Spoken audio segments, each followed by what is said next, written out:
मानवी उठो, तुम पागल हो गई हो जो इस वक्त सो रही हो? तुम्हें पता है हमें गांव के लिए निकलना है।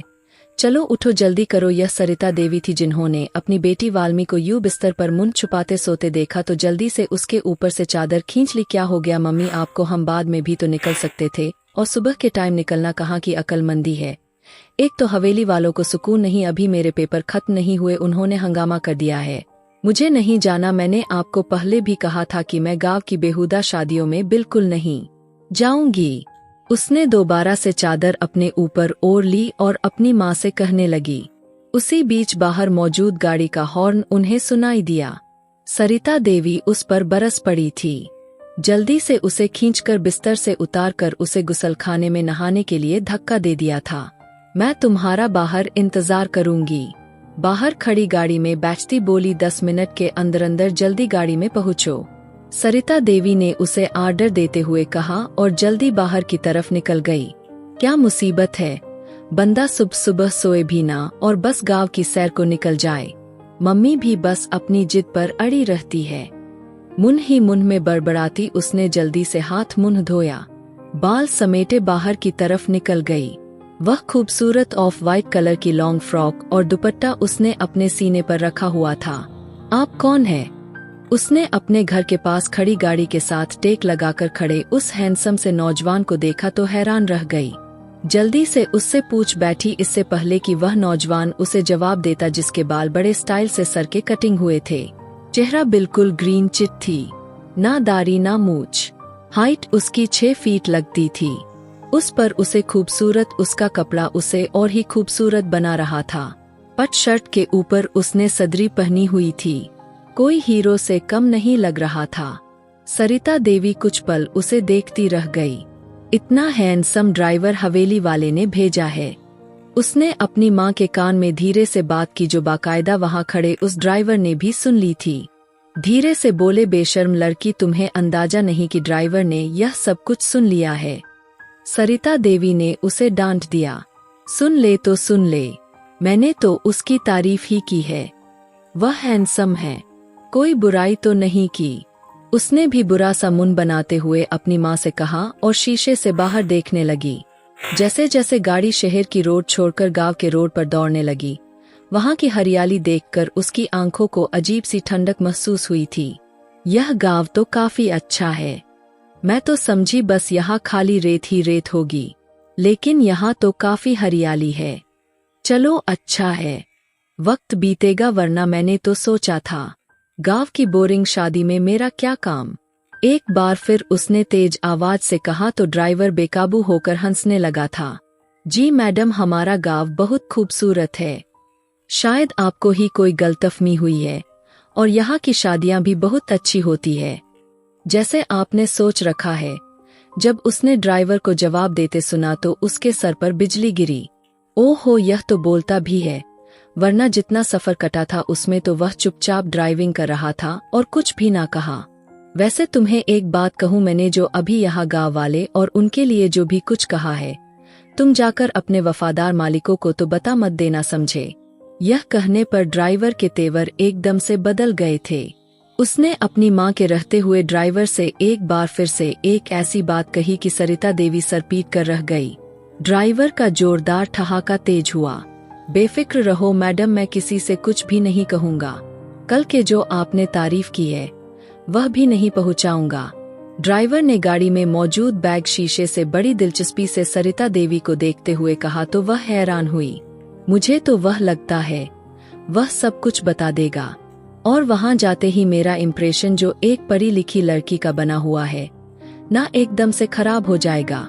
इसे क्या अब हमें रिश्वत देनी पड़ेगी चुप रहने के लिए? उसने अपनी माँ के कान में एक बार फिर से तेज आवाज में बात की तो सरिता देवी ने उसे एक चिट लगाई। तुम भगवान के लिए चुप ही रहो, वह किसी को कुछ नहीं कहेगा। तुम्हारी जुबान कैंची की तरह चलती है, यह जुबान मेरा सारा काम खराब करेगा। क्या सोचेंगे मेरी सहेलियां? कितने मानसान से आंटी मुझे अपने पोती के शादी में बुला रही है, और मेरी सहेली साधना भी मुझे कितना पसंद करती है, और तुम हो कि सारा का सारा इमेज मेरा खराब कर रही हो। सरिता देवी ने अपनी बेटी मानवी की परवरिश ऐसे ही की जो सर चढ़कर मुन फट की तरह जिसको जो चाहे कहने के लिए तैयार रहती थी। सरिता देवी के अपने ही धड़कते दिल जो उन्होंने धीरे से मानवी को समझाया, लेकिन उन दोनों की बातें वहां बैठे हैंडसम से ड्राइवर के कानों में पड़ रही थी और वह खूब हंसी मजाक कर रहा था। गाड़ी पूरे 12 घंटे के सफर तय करने के बाद एक झटके से रुकी। क्या हुआ भाई, गाड़ी खराब हो गई क्या? उसने एकदम से ड्राइवर से पूछा तो वह दरवाजा खोलकर उतरा। जी नहीं मैडम, वह देखिए सामने जो हवेली नजर आ रही है ना, वही आपकी मंजिल है, वहीं तक बस पैदल चलकर जाना है। उसने हाथ उठाकर इशारे से कहा तो मानवी ने उसके हाथ के इशारे की तरफ देखा। वहां एक ऑफ वाइट कलर की सफेद वाली हवेली अपनी पूरी शान शौकत से खड़ी उसे अपने अंदर आने की दावत देती दिखाई दी। अरे सुनो तो, तुम कहाँ जा रहे हो? ड्राइवर को बगैर सामान उठाए जाते देखा तो उसे बुलाने लगी। क्यों, क्या हुआ मैडम? अब ड्राइवर ने पलटकर उसके तरफ देखा।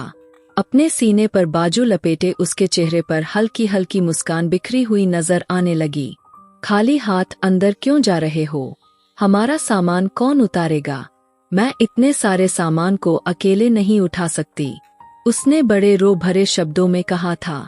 देखिए आपको गलतफहमी हुई है, मैं इससे पहले कि वह अपनी बात पूरी करता सरिता देवी आगे बढ़ गई। मजबूरन उसे गाड़ी से सामान निकालकर अंदर लाना पड़ा।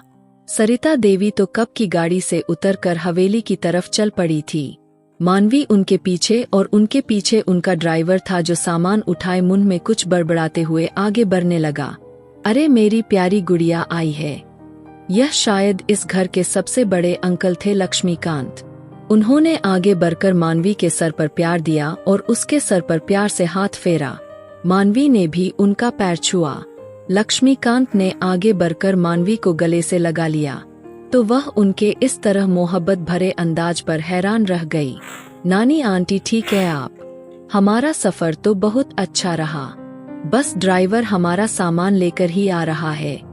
उसने इशारा किया तो नानी आंटी और लक्ष्मीकांत अंकल ने बड़ी आश्चर्य से एक दूसरे की तरफ देखा। ड्राइवर? कौन सा ड्राइवर बेटा? हमने तो किसी ड्राइवर को नहीं भेजा था, उन्होंने बड़ी हैरानी से मानवी से पूछा तो सरिता देवी बोल पड़ी, जी आप लोगों को कोई गलतफहमी हुई है, आपने ड्राइवर ही तो भेजा था, वही तो हमें आपकी गाड़ी में लेकर यहाँ तक आया है। उन दोनों माम ने बड़ी मासूमियत से कहा तो लक्ष्मीकांत के साथ साथ वहाँ खड़ी नानी आंटी और माँ की सहेली साधना देवी जोर जोर से हंसने लगी। क्या हुआ, आप सब कैसे हंस रहे हैं? क्या मैंने कोई गलत बात कर दी? अब मानवी परेशान होकर पूछने लगी। नहीं बेटा, कुछ भी गलत नहीं हुआ, बल्कि जरा सी गलतफहमी हुई है। साधना आंटी उनकी देवरानी आगे बढ़कर उसे प्यार किया और उसे लेकर हवेली के अंदर कमरे की तरफ जाने लगी।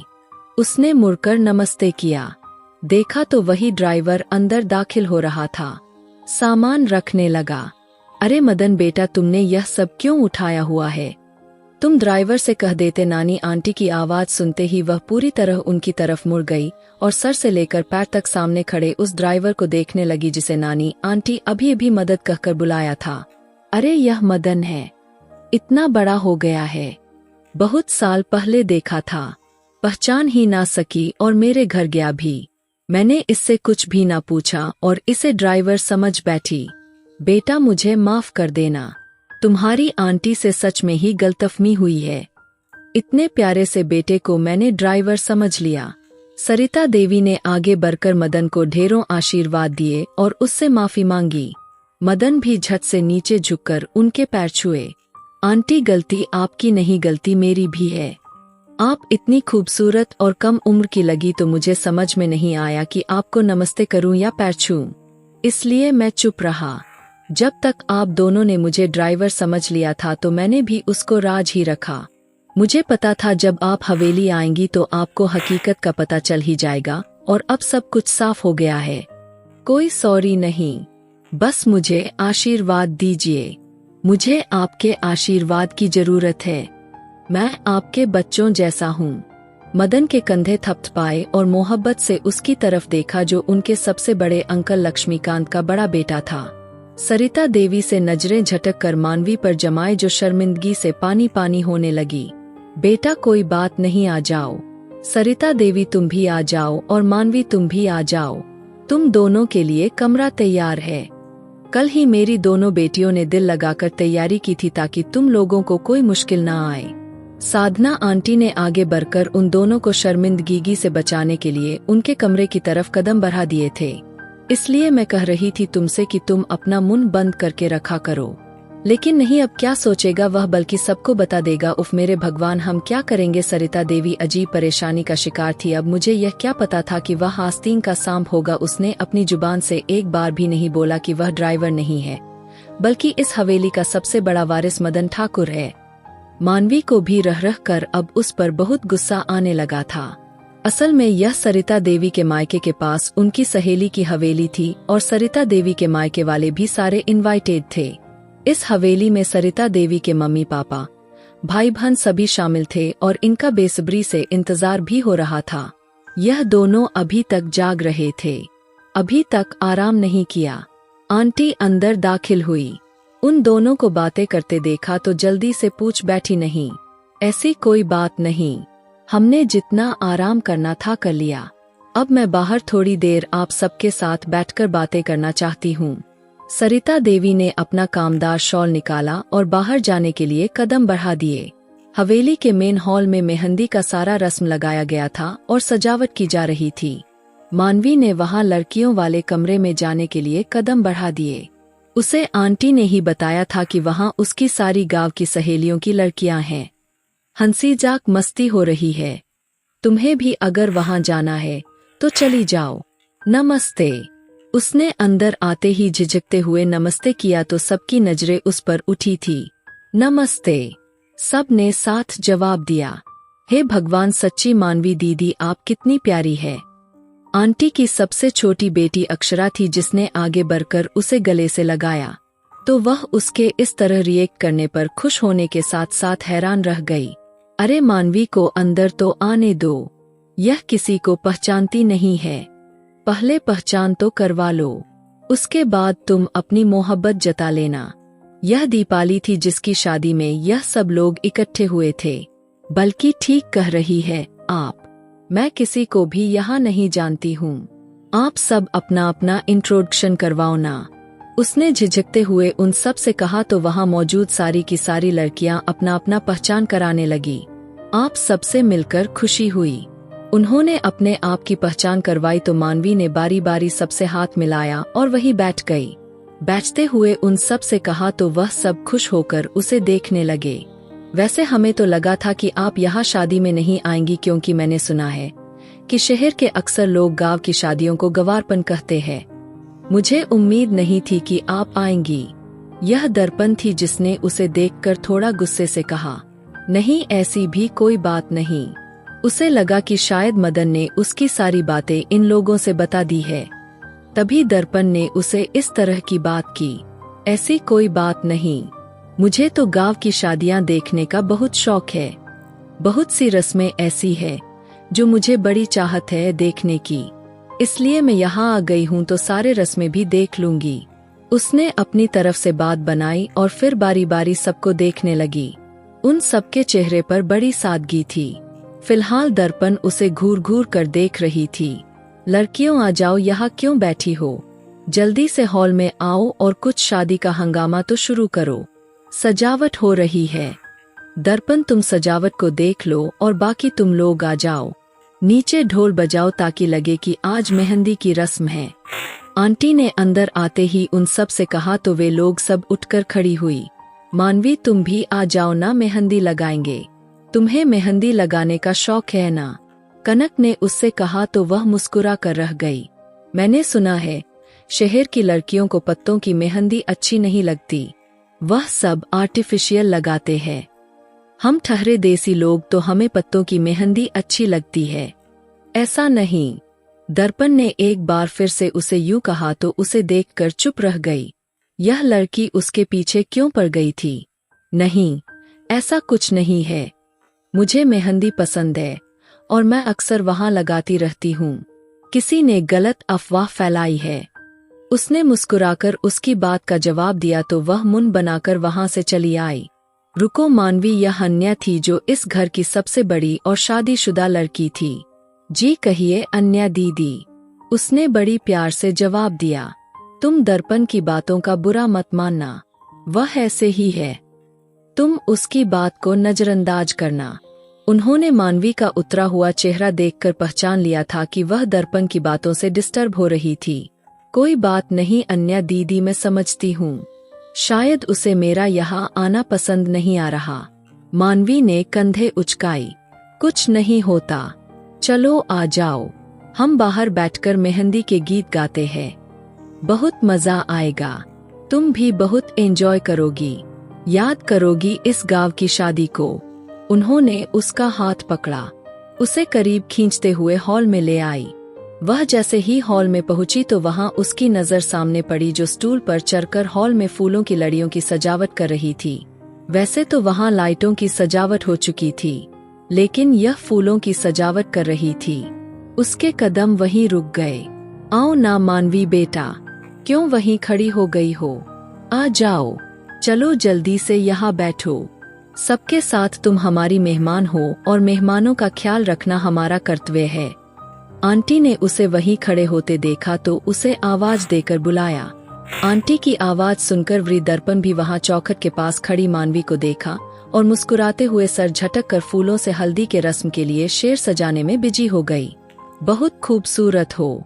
तो मानवी वे जो वहां बैठी लड़कियों के भीड़ में बजने वाले ढोलक की थाप पर तालियां बजाने में बिजी थी कि एकदम से उसके बराबर में कोई धड़ाम से आकर बैठा और उसके कान में धीरे से बात की तो वह उछल पड़ी, कौन हो तुम और यहाँ मेरे बराबर में आकर क्यों बैठ गए हो। वह भी लड़कियों के भीड़ में वह अकेला लड़का कोटपट में उसके बराबर में आकर बैठा तो वह गुस्से से उससे कहने लगी, हरी तुम फिर पहुँच गए हो, मेरी बेटियों को तंग करने के लिए तुम्हें मना भी किया था कि उसे तंग मत करना, वह घबरा जाएगी थी। बड़ी आंटी ने अपने छोटे बेटे हरी का नाम लेकर कहा तो मानवी हैरानी से उसे देखकर हंस पड़ी थी। हरी यह तुम हो, इतने बड़े हो गए हो, ऊपर से मुझे डरा भी रहे हो। मेरे पास बैठकर के उसने हंसते हुए एक चिट उसके कमर पर मारा। मैं आपको याद तो हूँ, वरना मानवी दीदी आपने तो मुझे भुला ही देना था।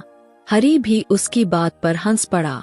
कृपा है, कोई तो याद है मुझे, वरना जब से यहाँ आई हूँ ऐसा लगता है जैसे नए सिरे से सबसे मिल रही हूँ, सबको भूल बैठी हूँ। दर्पण ने अपना दुपट्टा ठीक करते हुए एक बार फिर से गुस्से से मुस्कुराई तो वह हंसते हंसते उसके चेहरे पर हंसी गायब हो गई और वे उदासी से दर्पण को देखने लगी। मदन ने जैसे ही मुड़कर मानवी की तरफ देखा तो उसके चेहरे पर खुशी और गम का खूबसूरत मंजर देखने को मिला था। वह उसको देखकर गुस्सा हो गया था। अरे मदन, जरा ध्यान से कहीं और बिजी हो और पाव कहीं और रख रहे हो, इस स्टूल से कहीं मैं गिर ही ना जाऊं और शादी में एंजॉय ही ना कर सकूं और अपने कमरे में ही बैठी रहूं, इसलिए जरा अपनी नजरें संभाल लो, ध्यान से स्टूल से नीचे पधारिए। हरी ने अपने सबसे बड़े कजन मदन की चोरी पकड़ते हुए कहा तो वह खंजर होकर इधर उधर देखने लगा। मिस दर्पण, तुम्हें शादी में काम से फुर्सत नहीं मिल रही, जाओ जाओ अपना हुलिया ठीक कर लो। हरी की बातों का तोपों का मुंह अब दर्पण की तरफ हो गया था। दीदी आप कब से जॉब करती है, हमें बताया तक नहीं। अक्षरा ने अफसोस से उसकी तरफ देखा। हरी पागल हो गया है क्या, मैं कोई जॉब नहीं करती, भला मैं कौन सी जॉब करती हूँ, सारा दिन तो घर में पड़ी रहती हूँ। कहते के साथ ही उसने हरी के तरफ गुस्सेली निगाहों से देखा। कमाल है, घर में बैठकर दूसरों की टांग खींचती रहती हो, गुस्सा करती रहती हो, बल्कि गुस्से से बात करने में तो आपका कोई जवाब ही नहीं, फिर भी आप कहती है कि मैं कोई जॉब नहीं करती। असल में अभी आपने अपनी जॉब चालू रखी हुई है, मुझे लगा शायद आपको छुट्टी नहीं मिली है। हरी की बात सुनते ही सबसे पहले आंटी की आवाज सुनाई दी। वह अक्षरा का छोटा भाई था। शट अप हरी, बस कुछ भी बोलते चले जा रहे हो। वह गुस्से में होकर इधर उधर देखने लगी। मानवी के चेहरे पर दबीदबी मुस्कुराहट उभरी जिसे उसने अपना निचला होठ दांतों में दबाते हुए छुपा लिया। और हरी, अगर तुम्हारी बकवास बंद हो गई हो तो जाकर बाहर काम देखो, यहाँ क्यों आकर बैठे हो, सबकी फिक्र कर रहे हो। अब उसका तोपों का मुंह मदन की तरफ हो गया था। मदन ने एकदम से आंखें निकालकर उसे घूरा और अपने हाथ हवा में घुमाए। मुझ पर कोई भी धाबा बोलने से अच्छा है कि तुम चुप रहो।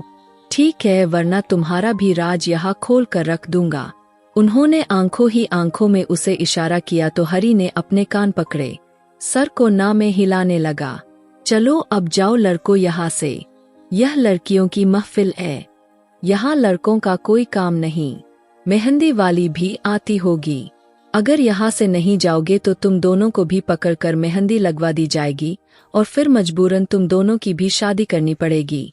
यह सुगंधा आंटी थी जिन्होंने हरी के कान पकड़ते हुए उसे कहा तो वह वही पाँव पसार कर बैठ गया। और अगर यह सजा मिलनी है तो मुझे यह सजा दिलवा दो आंटी जी, मुझे स्वीकार है। यहीं बैठा रहूंगा जब तक मुझे सजा नहीं मिल जाती। हरी की बात सुनते पूरे हॉल में ठहाका गूंज उठा था। देख रहे हो ना मम्मी कैसी बातें कर रहा है, यह अभी छटांग भर का लड़का है और अभी से उसे बहू लाने की पड़ी हुई है। प्रीति आंटी ने अपने बेटे की बात सुनी तो जल्दी से अपनी सास को उसकी शिकायत लगाने लगी। हाँ तो क्या हुआ, पहले मेरे मदन की शादी होगी, उसके बाद हरी की बारी आ जाएगी, उसमें क्या हो गया। नानी आंटी ने आगे बढ़कर अपने पोते की नजर उतार डाली, जो उस वक्त मासूमियत का पुतला बना शातिर दिखाई देने लगा। तुम बिल्कुल भी नहीं बदले हो हरी, पहले की तरह ही शरारती हो। मुझे याद है जब मैं पहले आई थी तब भी तुम ऐसे ही थे शरारती, और अब भी ऐसे ही हो। मानवी ने मुस्कुराते हुए तारीफ की तो हरी ने अपने सीने पर हाथ रखा और बेहोश होने वाले अंदाज में आंखें बंद करके मुस्कुराने लगा। अब अगर यहाँ मौजूद इतनी खूबसूरत खूबसूरत लड़कियां मेरी तारीफ करेंगी तो खुश तो होना पड़ेगा, उसने हंसते हुए कहा। आंटी ने उसे वहां से उठने का इशारा किया। हरी भागो यहाँ से वरना तुम होगे और तुम्हारी मम्मी की चप्पल होगी जो तुम्हारा निशाना लेने वाली है। अब मदन ने उसे खबरदार किया तो आंटी ने अपना हाथ अपने पैरों तक ले जाने से रोक लिया और उसे घूर घूर कर देखने लगी। ओहो मम्मी की सजा तो मुझे लेनी चाहिए थी, कितनी मजेदार सजा थी, मेरी भी शादी हो जाती। मम्मी ने झूठी तसल्ली भी दी। चलो किसी दिन यूं ही झूठी तसल्ली भी काम आ जाएगी और हमारी भी शादी हो जाएगी। हाँ भाई, अब यहाँ हमारा कोई काम नहीं, हमारी यहाँ दाल नहीं गलने वाली। हरी ने बड़े अफसोस से मुंह बनाते हुए कहा तो मदन ने उसका हाथ पकड़ा और उसे खींचकर बाहर ले गया। चलो लड़कियों, अब फिर कभी मिलेंगे, मेरी किस्मत में थे तुम में से कोई भी नहीं, उसने अपना सर पीट कर कहा तो वहाँ ठहाका तेज हुआ। सब लोगों के चेहरे पर हंसी बिखर गई। हरी ने कुछ ही पलों में महफिल में 4 चांद लगा दिए थे। फिलहाल दर्पण के चेहरे पर मुस्कुराहट नहीं थी, वह गंभीरता से भरी हुई थी। यहाँ कोई फ्री है? प्लीज मेरी कोई शर्ट इस्त्री कर दो, मम्मी किचन में बिजी है, सारे नौकरों को भी अपने साथ लगाया हुआ है। मदन ने बड़ी स्टाइल से अपने माथे के बल हटाए और वहाँ कमरे में कदम रखते ही कहने लगा। वहाँ सिर्फ मानवी मौजूद थी जो बैठकर किताब पढ़ रही थी। बाकी सब कहाँ है? उसे अपनी गलती का एहसास हुआ तो जल्दी से सीधा होकर पूछने लगा। जी सब मेरी माँ के साथ शादी की तैयारी में बिजी है। लाइए मैं कर देती हूँ, मैं वैसे भी फ्री हूँ। मानवी ने अपनी किताब साइड में रखी और जल्दी से उठकर उसके हाथ से शर्ट लेनी चाही, इससे पहले कि वह उससे शर्ट लेती। दर्पण ने उसकी शर्ट ले ली। हम मेहमानों से काम नहीं करवाते। मदन मैं हूं ना, मैं कर दूंगी। तुम क्यों उससे कह रहे हो? यह मेहमान है, कल को हमारी शिकायत ना कर दे। नहीं ऐसी कोई बात नहीं, मैं अपने घर में भी काम करती रहती हूँ, यहाँ हवेली की तरह वहाँ नौकर चाकर नहीं है। मानवी को बेहद बुरा लगा। दर्पण के दिमाग में क्या चल रहा था वह अंदाजा नहीं लगा सकी थी। इट्स ओके, दर्पण ठीक कहती है, आप हमारी मेहमान हैं, दर्पण है ना, मेरा काम कर देगी। कहते के साथ वह कमरे से निकल गया और वह दर्पण के व्यवहार के बारे में सोचती रह गई। छींटदार गाउन में वह बहुत प्यारी लग रही थी। उसने अपने बाल खुले छोड़ रखे थे, हाथों में उसी रंग की चूड़ियां पहन रखी थी। धीरे धीरे सीढ़ियां उतरने लगी। वहां नौकरानी को हॉल में खड़ा समझता। मदन जैसे ही मुड़ा तो सामने से उतरती मानवी को देखकर एक पल के लिए ठहर सा गया। हे भगवान, उसके होठ खुद ब खुद हिलने लगे तो उसे अपनी बेखुदी पर बहुत हैरानी हुई। मदन बेटा जरा इधर आना। इससे पहले कि वह उसे नजर भर कर देख लेता, सीढ़ियों के पास से उसे अपनी माँ की आवाज सुनाई दी तो वह जल्दी से सीढ़ियाँ चढ़कर उनके पास जाने लगा। इस बीच सीढ़ियाँ उतरती मालवी का दुपट्टा उसके पाँव में फंसा और वह गिरते गिरते बची। तुम ठीक हो ना? मदन ने ऐन वक्त पर उसे थाम लिया था, वरना वह बुरी तरह से सीढ़ियों से गिर जाती। ओहो हो! पास से गुजरते हनी ने जब मदन को मानवी को थामते देखा तो सीटी मारकर आंख दबाई। क्या बदतमीजी है! मदन ने एकदम से मानवी के हाथ छोड़कर हरी की तरफ देखा।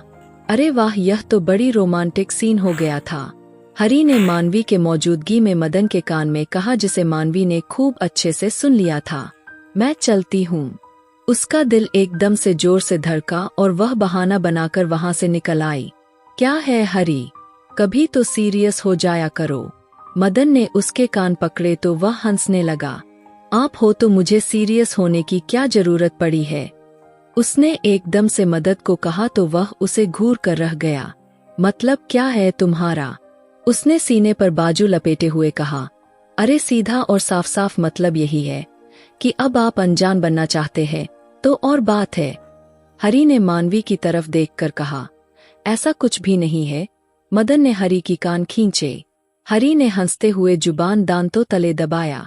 भैया मैं जाऊं तुम और तुम्हारा काम। मदन ने एकदम से गुस्से से उसे कहा और वहां से चला गया। आप जितना भी खुद से छुपा लीजिए, आपकी आंखों में साफ तौर पर दिखाई दे रहा है, जिसे सिर्फ मैं ही जानता हूँ। हरी ने मुस्कुराकर कंधे उचका दिए। यार मुझे शादी काफी बोरिंग लग रही है। मेहंदी की रात खत्म होते ही हॉल में मौजूद हरी ने अक्षरा के कान में धीरे से बात की। अच्छा तो इस बोरिंग को दिलचस्पी कैसे बनाया जाए? अक्षरा ने उसे देखकर पूछा। मेरे दिमाग में एक आइडिया है। कहते के साथ ही उसने कुछ झुककर अक्षरा के कान में कहा था, तो वह भी मुस्कुरा दी। ठीक है, फिर करते हैं, बहुत मजा। उसने मुस्कुराते हुए आंख दबाई। मानवी दीदी, आप हम सबके लिए चाय बना दोगी? मेहमान है ए मानवी, उसे क्यों कह रही हो? नहीं कोई बात नहीं आंटी, मैं बना देती हूँ। वह जो शादी के रस्म को बहुत एंजॉय कर रही थी। हरी की इच्छा सुनी तो एकदम से खड़ी हो गई और जरा अच्छी सी और कड़कदार चाय बनाना। क्यों मदन भाई, मैं ठीक कह रहा हूँ ना? उसे एकदम से पास बैठे मदन से बात की तो वह घूर कर उसे देखने लगा। अब आएगा मजा। अक्षरा तुम देखना, बहुत अच्छा सा रोमांटिक सीन देखने को मिलेगा। उसने एक बार फिर से अक्षरा के कान में बात की थी। मदन भाई अपना मोबाइल देना, तो मुझे अपने दोस्त को फोन करना है। मेरी फोन की बैटरी खत्म हो गई है। हरी ने एक बार फिर से इच्छा की। मेरा फोन कहाँ गया? मदन ने एकदम से अपने जेब टटोले तो वहाँ फोन नहीं था। बेटा मैंने तुम्हारा फोन किचन में देखा था, बड़ी आंटी ने अपने बेटे से कहा तो वह बगैर कुछ भी सोचे समझे किचन की तरफ बढ़ गया था। मानवी ने दूसरे तरफ किचन में से जैसे ही चाय का बर्तन गैस पर रखा तो एकदम से चीख मारकर उछल पड़ी थी। मदन दरवाजे से अंदर दाखिल हो रहा था। मदन के सीने से जा लगी। वह बुरी तरह से रो रही थी। क्या हुआ? तुम रो क्यों रही हो? मदन ने देखा। उसने उसकी शर्ट को मुट्ठियों में भी लिया था। वह वहां पर चूल्हे के पास चिपकली है, बल्कि उसका पूरा खानदान है। वह बुरी तरह से रो रही थी। अच्छा आप रोना तो बंद करिए, मैं देख लेता हूँ। लेकिन उससे बिल्कुल चिपक कर खड़ी उसके सीने में मुंह छुपाए बुरी तरह से कांप रही थी। क्या हुआ बेटा, तुम रो क्यों रही हो? और तुम्हारी चीख सुनाई दी है। क्या हुआ मदन? बड़ी आंटी ने अचानक से अंदर आकर उन दोनों को इस तरह देखा। जल्दी से पूछ बैठी। कुछ नहीं मम्मी, बस चिपकली देख ली थी तो मानवी रोए जा रही है। मदन ने अपनी मम्मी को यह सब बातें बताई और जल्दी से मानवी के कान में धीरे से बात की। मानवी मुझे छोड़ो, यहाँ सब आ गए हैं। आप मुझे छोड़ोगी तो मैं देखूंगा ना। चिपकली कहाँ है? उसकी बात सुनकर वह एकदम से उससे अलग हुई और बड़ी आंटी के पास जाकर खड़ी हो गई। देखा मैंने तुम्हें कहा था ना, बहुत बोरिंग शादी लग रही है। देखा कितना रोमांटिक सीन था। हरी ने आंख मारी। अक्षरा से कहा तो वह हंस पड़ी। मान गई तुम्हें भाई हरी, यह जरूर तुम्हारा काम लग रहा है। मदन ने अब आगे बढ़कर नकली छिपकलियों को उठाकर अपने हाथ पर रखा तो मानवी एक बार फिर से बड़ी आंटी के पीछे छुप गई और हरी का ठहाका तेज हुआ। नकली है तो उसमें इतना डरने की क्या बात है? बेकार में इतनी झीक मारी, फालतू का सीन क्रिएट हुआ। दर्पण ने आगे बढ़कर मदन के हाथ से नकली छिपकली लेकर हाथ में लहराई तो मानवी उसे देखकर हैरान रह गई। ना जाने क्यों वह उसके खिलाफ इतना जहर उगलती थी। ओके कोई बात नहीं, मानवी को फोबिया हो गया होगा। मदन ने मानवी की साइड ली तो दर्पण को आग सी लग गई। तुम अजीब हो, कहते हो कि मुझे बहादुर और निडर लड़कियां पसंद है, लेकिन अब क्या हो गया है तुमको? मानवी की साइड ले रहे हो? मानवी के जाते ही उसने मदन से कहा। उस वक्त वहां किचन में वह दोनों मौजूद थे। तुम पता नहीं बात का क्यों बतंगड़ बना देती हो, ऐसा कुछ भी नहीं है। वह डर रही थी, बस इतनी सी बात है, कहते के साथ ही आगे बढ़ गया और दर्पण की सोच पर अफसोस करने लगा। मानवी, मैं तुम्हें अपने मकसद में कामयाब नहीं होने दूंगी। तुम जो चाहती हो तुम्हें नहीं मिलेगा, कभी भी नहीं। दर्पण ने दिल ही दिल में मानवी से कहते हुए एक वादा किया। आप ठीक है ना? वह आंगन में रखी कुर्सियों पर बैठी नजर आई और बाहर खाली जगह में घूरती हुई दिखाई दी। जी मैं ठीक हूँ, कहते के साथ ही वह वहां से जाने के लिए उठी थी तो मदन ने उसकी कलाई पकड़ ली और आंखों में हैरानी लिए उसे देखने लगी। बैठ जाओ, मुझे तुमसे कुछ बात करनी है। वह चुपचाप उसके कहने पर वहां बैठ गई। तुम दर्पण की बातों को इग्नोर किया करो, वह ऐसे ही है, थोड़ी कड़वी मिजाज की है, लेकिन दिल की बुरी नहीं है। वह दर्पण की साइड लेने लगा। कोई बात नहीं, मुझे किसी की बातों से कोई फर्क नहीं पड़ता। उसने एकदम से अपना मुंह मोड़ लिया। तुम नाराज हो? मैं भला किसी से क्यों नाराज होने लगी? उसने मुंह फुलाकर मदन की तरफ देखा तो उसकी हंसी छूट गई। लग रहा है तुम उससे जल रही हो और कुछ भी नहीं, लेकिन मैंने किया ही क्या है? वह हैरानी से मदन से पूछने लगी। जल्दी तुम्हें पता चल जाएगा। और वह वहां बैठा नहीं, उठकर जाने लगा। क्या पता चल जाएगा? इसके आगे की कहानी बहुत दिलचस्प रहने वाली है। क्या मदन को मानवी पसंद आ गई है? और दर्पण मानवी से क्यों जल रही है? यह जानने के लिए आप इसका दूसरा भाग जरूर देखें। इसका दूसरा भाग बहुत दिलचस्प रहने वाला है, तो उसे मिस ना करें। और मेरी वीडियो आप लोग जहां कहीं से भी देखते हैं, कमेंट में अपने शहर और राज्य का नाम जरूर बताइए। मुझे आप लोगों के कमेंट पढ़ने में बहुत आनंद आता है और मैं उन सभी का बहुत बहुत धन्यवाद करना चाहती हूं जो लोग मेरी वीडियो को देखते हैं, लाइक करते हैं और शेयर करते हैं।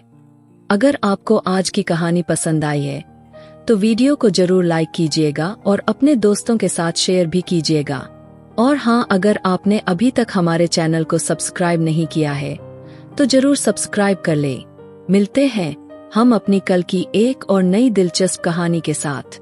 मुझ पर सदा अपना प्यार और स्नेह बनाए रखें। सभी को मेरा प्यार भरा नमस्कार दोस्तों।